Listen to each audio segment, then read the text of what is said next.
All right, welcome back to Blue by 90, presented by Feldman Chevrolet of Highland. I am Justin, joined today by Tanner, and we've also got Ant Wright on. He's a good friend of the pod, good friend of Blue by 90 as a whole. And so follow him at, where are you at? It's Ant Wright. Yeah.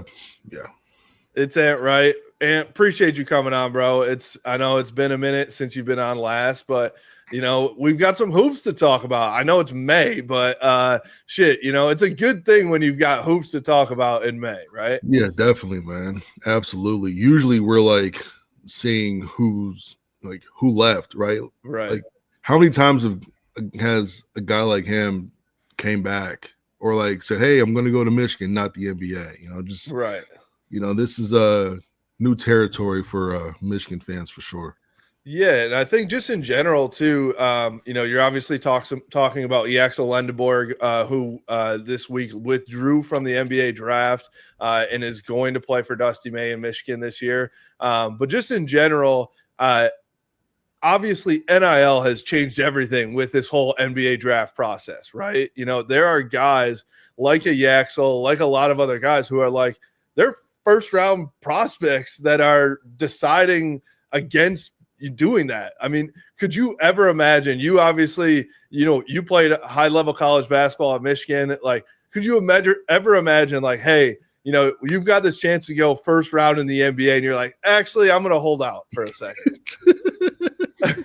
it sounds crazy, but players have so much leverage now, and being able to have that option. And I feel like Taha Pettiford is someone who, going back to Auburn, some people saw him in the first, mostly second. LeBaron Philon, he's someone else who's coming back.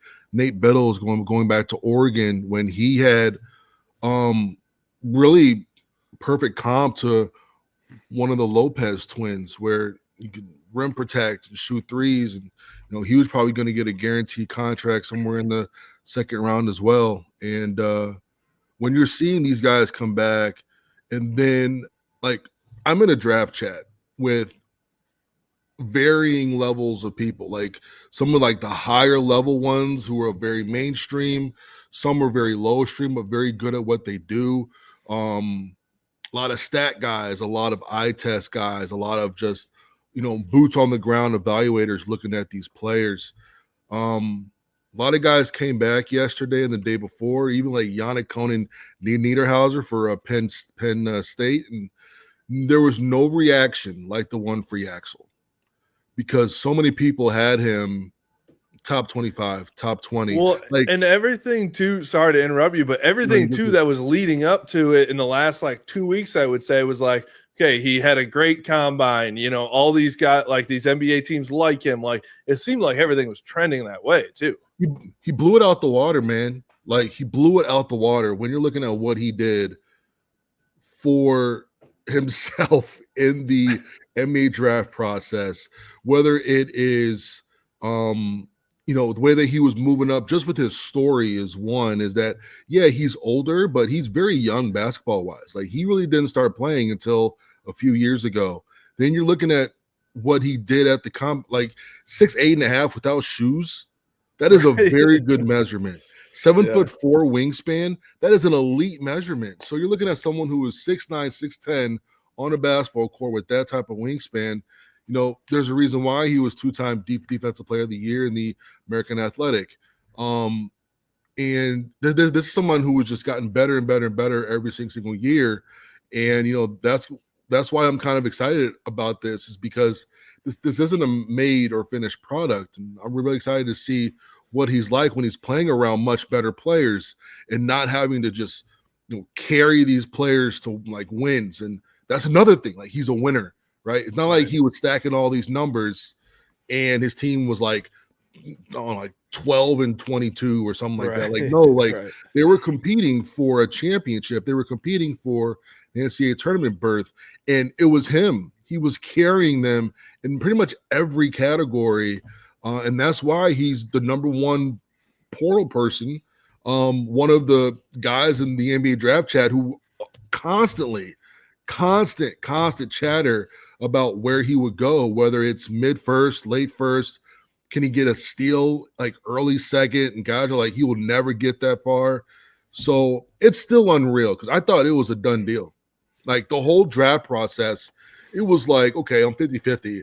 Then I'm seeing these things come out. I'm like, okay, 60-40, he's gone, like easily. Right. And then I'm like, 75-25, he's gone. But there's so much that goes on in the background, whether it's what you're looking for, you're doing the numbers, you're working things out. And man, NIL is, came in, this is such a clutch play.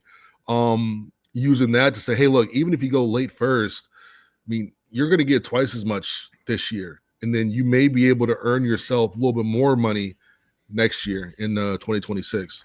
Well, I was looking for the quote. I couldn't find it, but I saw it this morning, or maybe it was late last night. But he said something along the lines of he had teams that were like, hey, we like you in the first round, but he didn't get a guarantee. And I think that was part of the reason, to your point, Ant, of, hey, you've got that money on the table at Michigan, and also a chance to play, excuse me, for, Big Ten championship, Final Four appearance, maybe a national championship, because this team, I mean, probably going to be preseason top 10, maybe top 5. So, to your point, he blew it out of the water at the combine. I think he hit on every measurable. So I'm with you, Ant. When he committed for the, back, a couple months ago, Davis Mosley, we had him on the show, and it was like 2 days before he committed, but he's like, don't count this out. Like, even if he commits and people are going to say he's going to go to the NBA, there's a really good chance he comes to Michigan. But man, like, all the message board people were just super pessimistic. I was pessimistic because I didn't want to get my feelings hurt. I mean, it also just didn't make sense, to me. I'm sitting here like, okay, yes, he can have a multi-million-dollar offer from Michigan, and it's still like the money doesn't add up, right? Like, you're still going to make, whatever, double, triple, whatever it is in the NBA, and you're playing in the fucking NBA. Like, that's the ultimate. You got to go to class, you got to do homework, right? I think what also helps too is that, like, on top of everything else, is like it helps your personal brand. Like, not a lot of people know about Yaxel at UAB, right? That's just how that goes. But now you're at Michigan, and if you put up, don't even need to be the same numbers, but you do something similar-ish, a little bit lower, like 85-90% of what you did, that's just going to help him out just from a personal branding, facial recognition standpoint, where like, hey, maybe that first NBA contract is not like that, but that Puma, that Jordan, that Adidas, that Anta, Nike, whoever you want to go with, that contract's going to look a little bit sweeter because you do have that recognition, because you have more on your socials. And I think all that comes into play too. He could become a country music star, Hey, like Shabuzi. Yeah, no, Shabuzi or Adrian Nunez. Yeah. So yeah. Hey, shout out Shabuzi. Completely off topic. Shabuzi is a country artist now. Bro, I was listening to Shabuzi when he was a rapper back in 2014. I just want to throw that out there. Yeah, I was in early, man. Stock, Put that on the record. But hey, Michigan, to your point, Ant, the Michigan brand, I mean, you go all the way back to the Fab Five of when that really became, I mean, I wouldn't consider Michigan a blue blood in that term with the Kansas, Kentucky, UCLA, Duke. Mm-hmm. But I think the brand is so strong, the Michigan brand, the Block M, you have a lot of doors open, and that network too of like post basketball, right? That Michigan alumni network is crazy. So there's a lot of pros for him coming to Michigan. Yeah. And what I wanted to ask you this. So like you talked about, the brand part of that and all that. What about just the fact that, like, do guys really want to play in the G League? Like, I always think about that too. Like, there's a big difference of playing in Chrysler and going to Breslin, or playing in the Jumpman Classic, or playing in the Big Ten tournament in Chicago, versus playing for the Fort Wayne Mad Ants, right? Or whatever, like, no more. RIP. No more. RIP, But like, Grand Rapids what I mean? Gold, right? The Grand Rapids Gold, right? Like, where you're playing in the Deltaplex Arena, which is like crumbling apart, right? I think they're at Van Andel now, but you know what I mean? Like, I do think that, well, I guess my question to you is like, how much does that factor in to these guys' decisions? I think if you are going in as a rookie, either way, that's always on the table. You could be a lottery pick And if you're on a decent team and you're not getting the reps, you're going to get sent down. Like you saw that with Terrence Shannon Jr., right? He's playing in the Western Conference Finals, but he was chilling for the Minnesota G team for a while there because their team was doing so well. Right. So it's always going to be there. It's always going to be a possibility. Just depends on what situation you're in, right? Like if you're a Zach Edey on Memphis wasn't very good this year, but he had an opportunity to play right away. He was on there 2 deep for bigs, right? So he's not going to get sent down. Stephon Castle for the Spurs, he's not going to get sent down because he was in there 2 deep. But when you're if you're like Terrence Jr.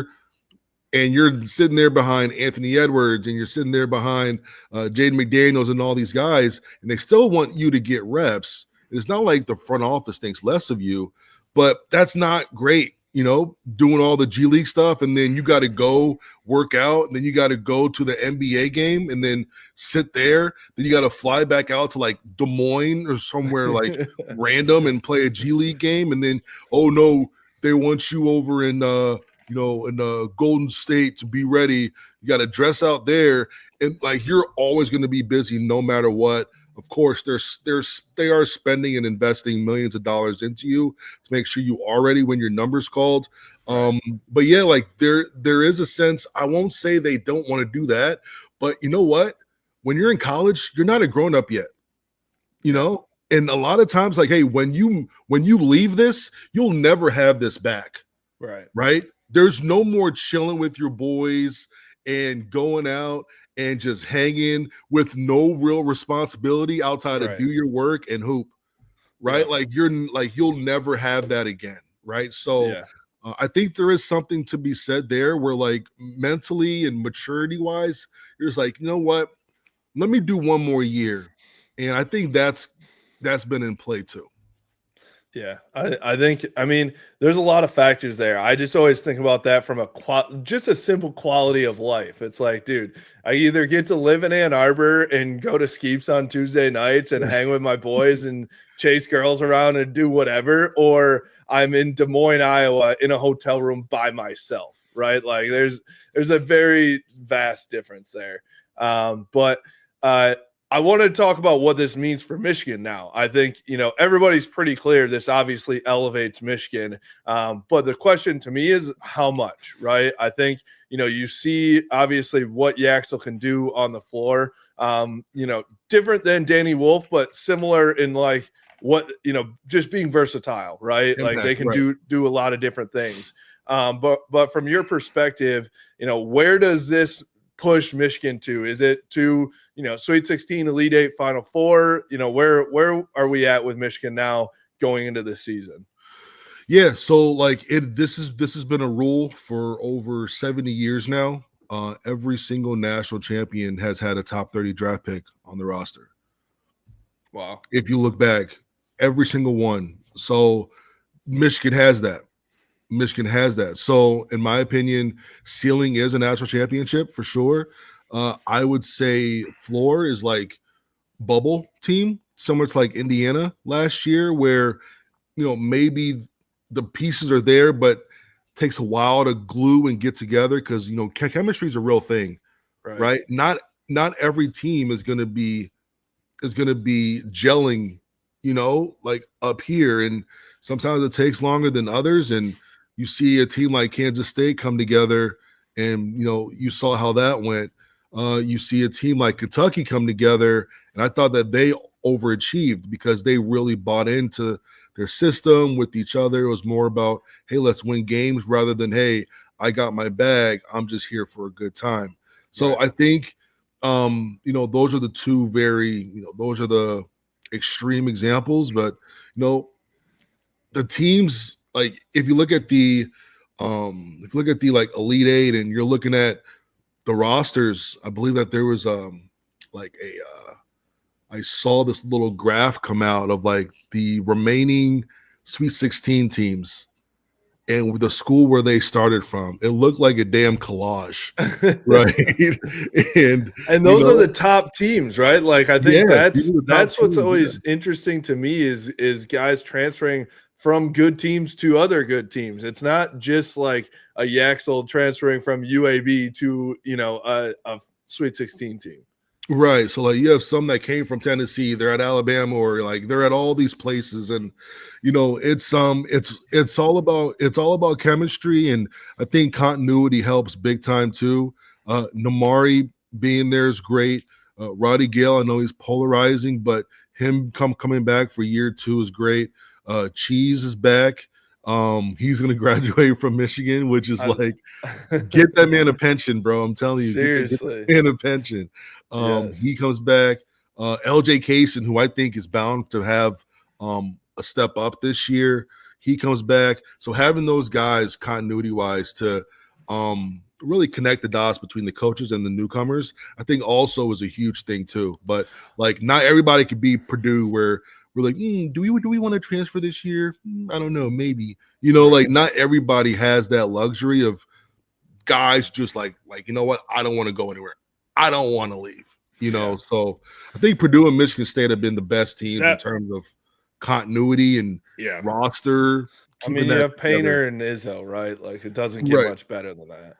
Right. So like culture, and they've been there forever. So there's a cemented culture there between them, the fan base, and it's just a different level. So, but Dusty being able to keep together a few of those glue guys who have meant a lot to the team last year for sure, and being able to get them going up into this season along with the new guys, I think is super important.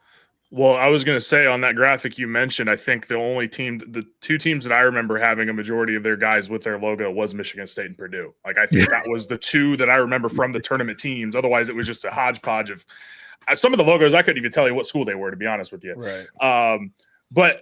And I wanted to ask you because, the other guy I wanted to mention too was Oscar Goodman was with the team for the winter spring semester as well. So he was practicing with the guys last year. The New Zealand guy. Yeah. So that's another guy who's at least been around the culture. But I wanted to ask you, Ant, with how things came together last year where, look, it was Namari and Will, I think were the only, guys that had played at all that were on that team that going into 2024. Do you think that bumps up the kind of the floor for them because Dusty's basically done this and now, hey, you know what, compared to last year, he's got a hell of a lot more guys coming back that kind of know what he expects and what the system is and all those sorts of things.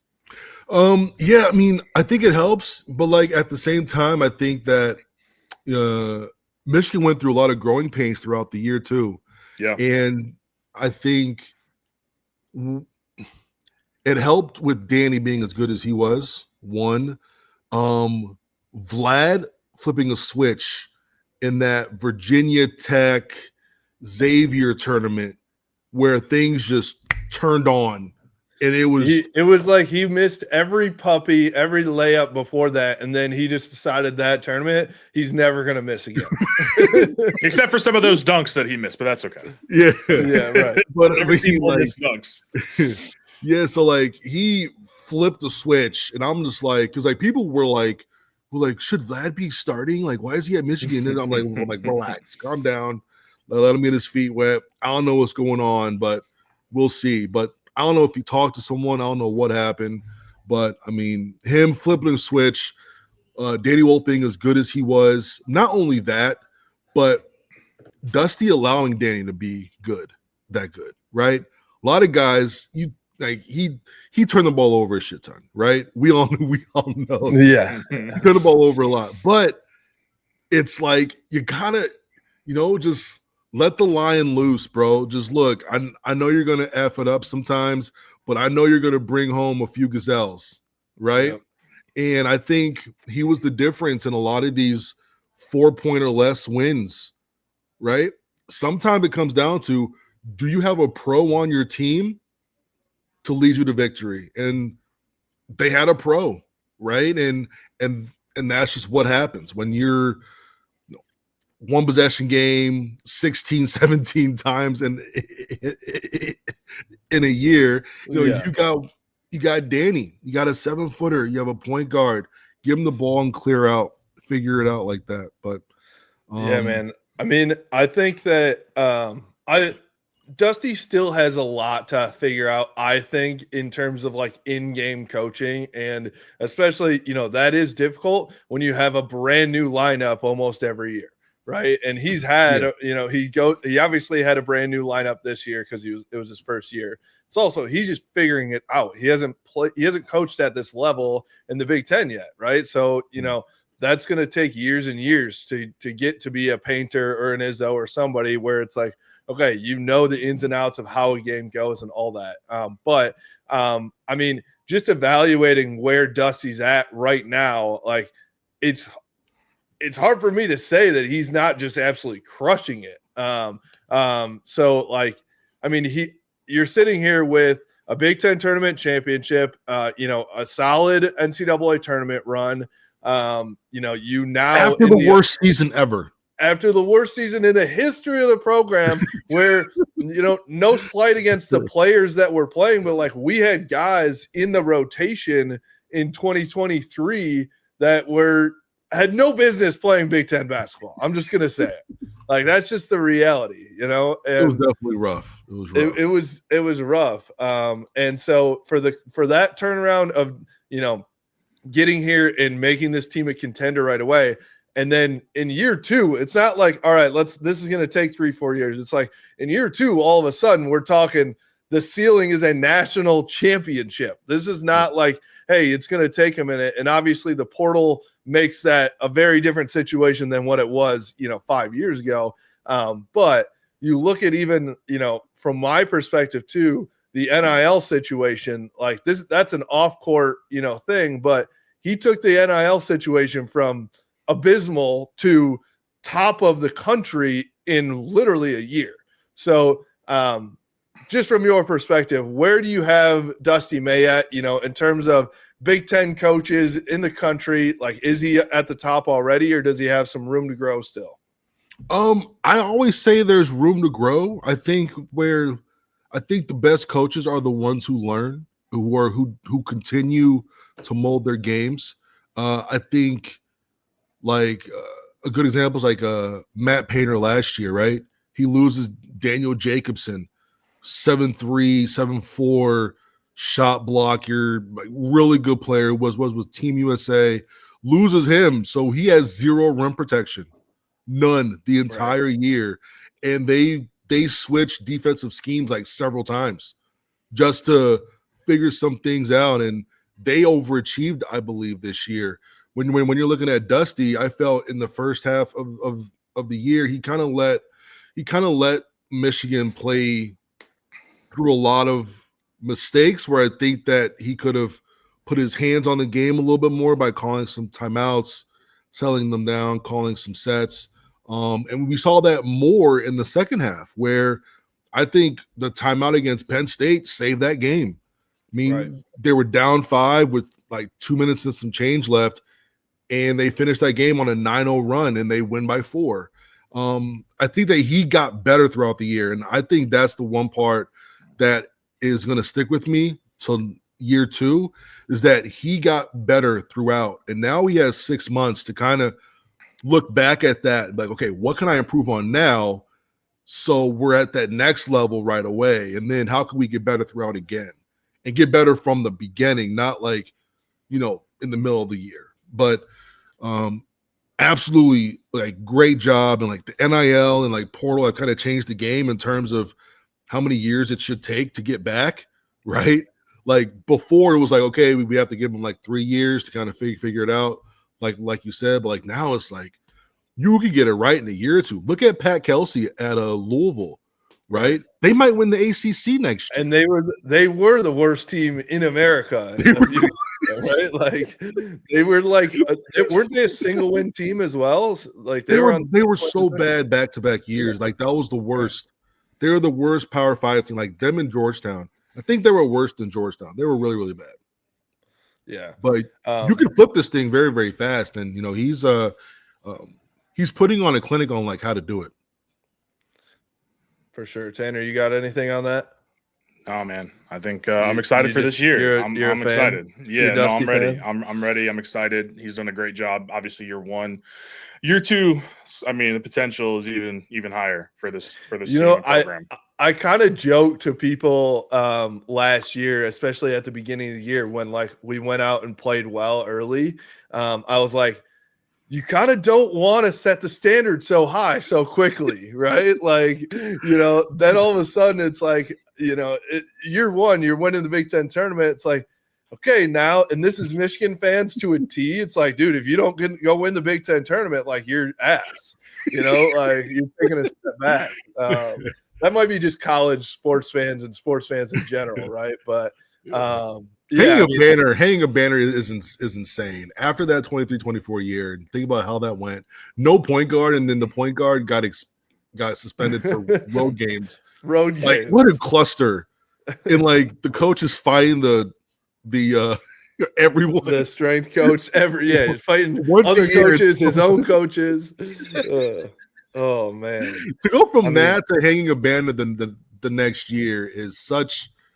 I don't know. It's such a change of emotion to going into the off season and like expectations, and then now you're getting a first round graded draft pick back on your team who, like, this isn't like a 6'2" guy who's really good.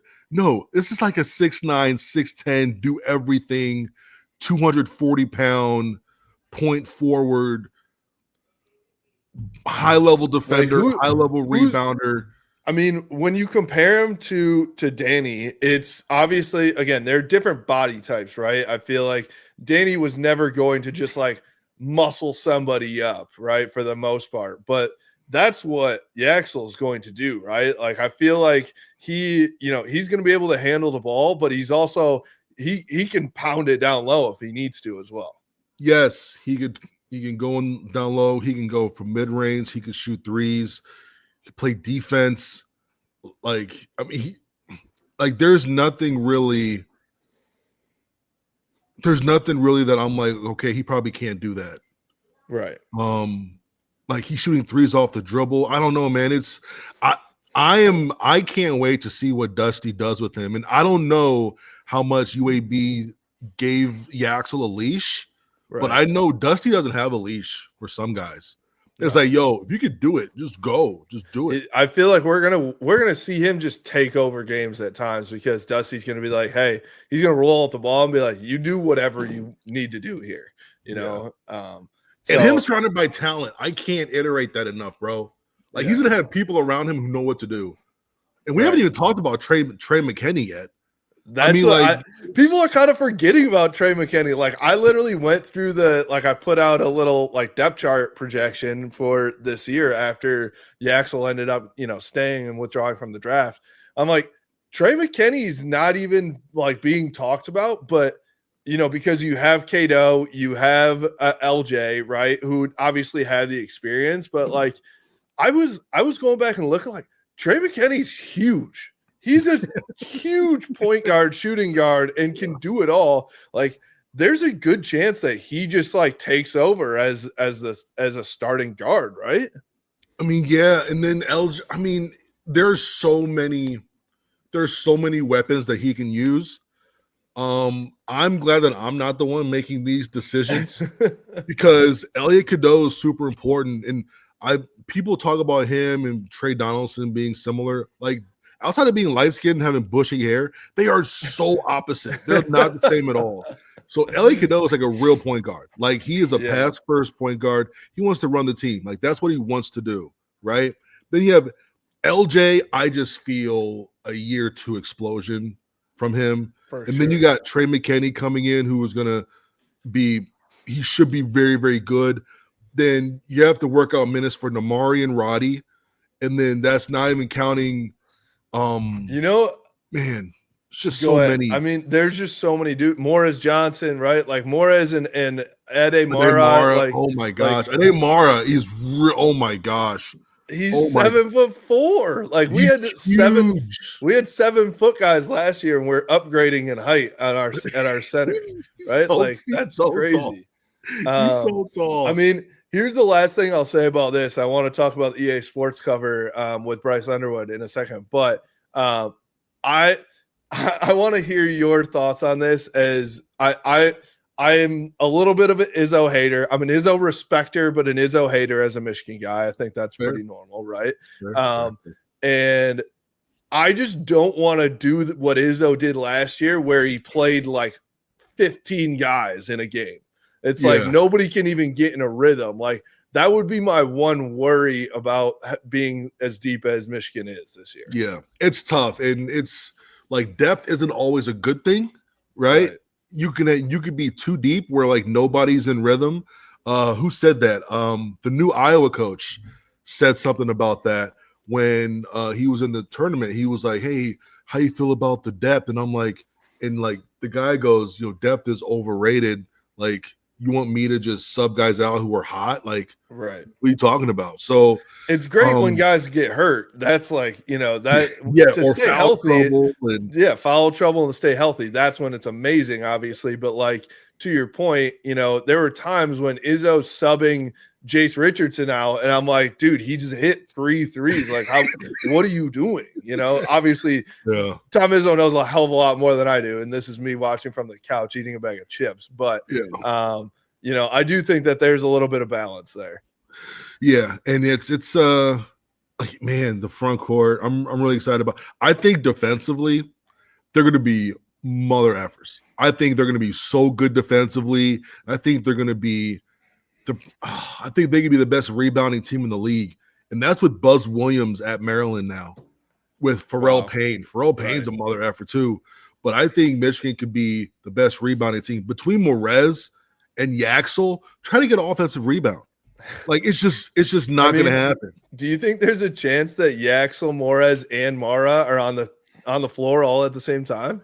I think so. Probably not often, right? But I don't know, because have you watched – I'm just going to ask. Have you watched any of Mara's Spain film at all? Not really, no. He could shoot threes and like jump shots. So me understanding how Dusty kind of operates, Dusty's just going to ask him one day, hey, shoot it from right here. Right. I just want to see it. I just want to see it. Just shoot it. And then, okay, shoot it again. All right, next time we scrimmage, you have to shoot 3 threes or the whole team runs stairs.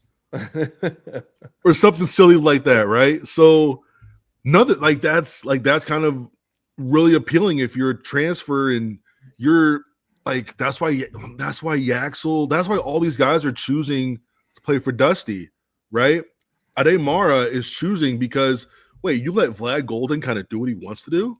Right. Like, Vlad was out here shooting threes when he wasn't supposed to, and he was staying in the game. Mick Cronin would go on the floor, get a tech, just to pull his ass out and kick him in the tunnel, right?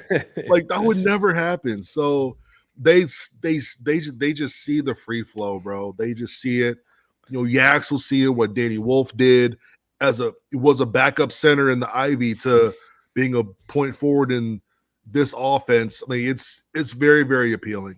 It's very appealing. Yeah, I mean, I'm super excited to see it. Again, I think these are like, champagne problems to have, right? Like, we got too much talent on the team right now to figure out who's going to get the minutes. Which, again, props to Dusty for, again, NIL in the transfer portal has changed everything. But for that to happen, in just going into year 2, and it's like, oh my God, we went from 2 years ago not having enough guys to field a true Big Ten roster to like too many guys. So pretty damn good. But want to wrap it up here real quick. Just talking about the EA Sports College Football 26 release. We had Denard and Bryce on the cover. Again, that's 3 straight. I know it's very different now because there's 1,000 guys on the cover rather than just one guy, but 3 straight NCAA games, EA Sports games with Michigan guys on the cover. Tanner, what are your thoughts here? The Buckeyes are in shambles already. Yeah, I mean, Bryce Underwood was in the trailer that dropped today with him breaking out of a sack against Ohio State. So I'm sure the internet will be very calm and rational about that. No, man, I think it's cool. Like, I mean, look, it's a different era. Last year, 3 guys on the standard cover.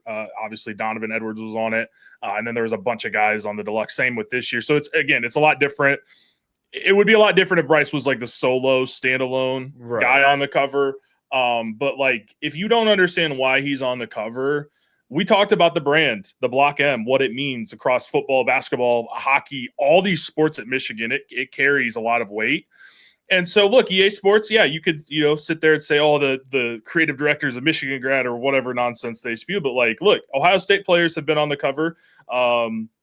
Last year it was Quinshon Judkins on the cover with all the guys on it. So, a couple Ohio State players, Ryan Day's on the cover. Like, we talked about this a couple episodes ago, maybe last episode, Justin. I just don't have the energy to ever get mad about this kind of stuff. So I'm just looking forward to playing the game, man.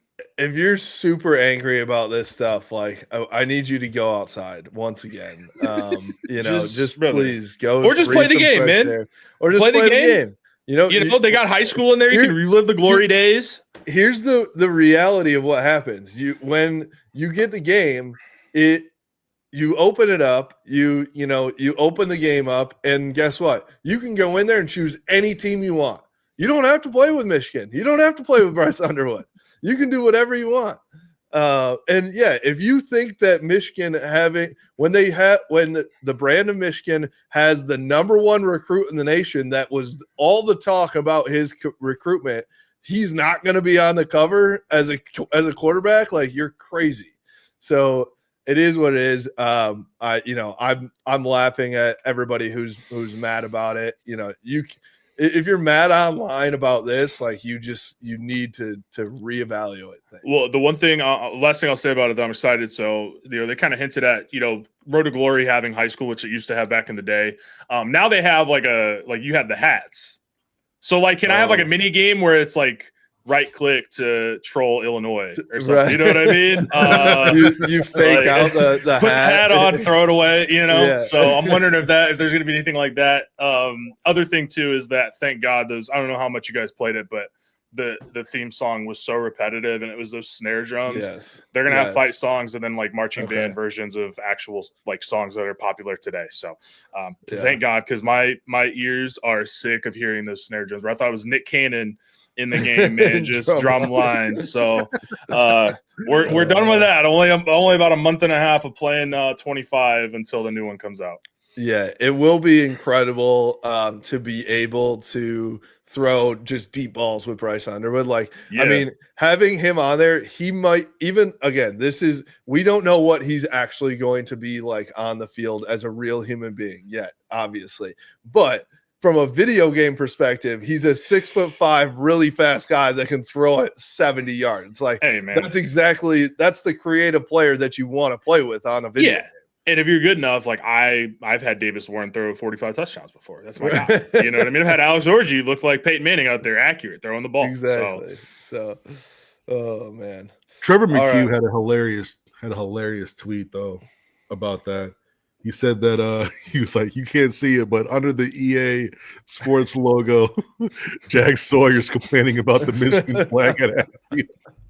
So good. So funny. That game will forever be like, just from the memes alone and the like tweets alone, like Michigan beating Ohio State last year is just such good content. So yeah. Oh man. Can I put you guys on the spot right quick? I know we have to go, but I want to put you on the spot right quick. Go for it. I think I did this in like a poll this past, was it February? But rank the last 4 wins, 1 through 4. Oh, we've talked a little bit about this. I've had discussions with behind the scenes with friends too. Do you want to go first, Tanner? Yeah, because I was there 23, 21, 22, 24. 24 is the funniest, but the other ones led to Big Ten championships, and 23 led to a national championship. So, yeah. 24 is by far the funniest. It literally is a comic. It's like a comedy. It's not even subjective. It's objective. It's the funniest. Yes. I would say, I still think, first of all, I was at 21, 22, and 23 did not go to 24.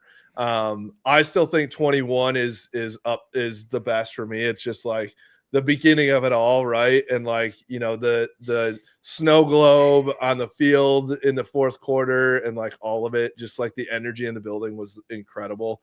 I'd go 21. I'd probably go 21, 22, 23, 24 actually in that order. Because Wow. I will say 22 being in Ohio Stadium, like physically me in the stands watching that unfold and watching them walk out and just be silent was a feeling I would, if I could bottle that up, like that is a drug that I would take every single day.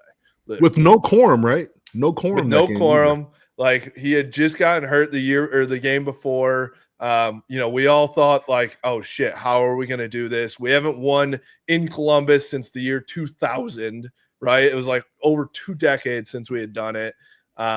It was unbelievable to watch them just like, especially because that year, what everybody was saying was like, we're never going to let this happen again. You beat us last year, but we're going to right the ship, you know, all this stuff. And then they're just like, they watched Donovan Edwards just run through the heart of Ohio. It was unbelievable. Oh, shout out Hassan Haskins, though. Shout out Hassan Haskins. I mean, shout out Hassan in 21. Unbelievable performance. I'll never get tired of talking about those games. But all right, Ant, appreciate you coming on, man. Thank you, man. Go follow him at it's Ant Wright. Also, it's Ant Wright on YouTube as well. So he's got, I'm sure you're putting up a bunch of stuff on a bunch of prospects and everything. And we're also blueby90.com, of course. Ant's got a whole network that of you know, websites out there. So we've got a bunch of people, you know, over at Armchair Illinois for Illinois, Spartan Shadows over at MSU. So there's a bunch going on there. So check it all out. We appreciate you, Ant. And shout out to Feldman Chevrolet, of course, as always. We appreciate them for being our title sponsor. For us, you can follow us at Blue by 90 on Twitter, Instagram, Facebook, at Blue by 90 Podcast and YouTube, and blueby90.com. We appreciate you. Go Blue. Go Blue.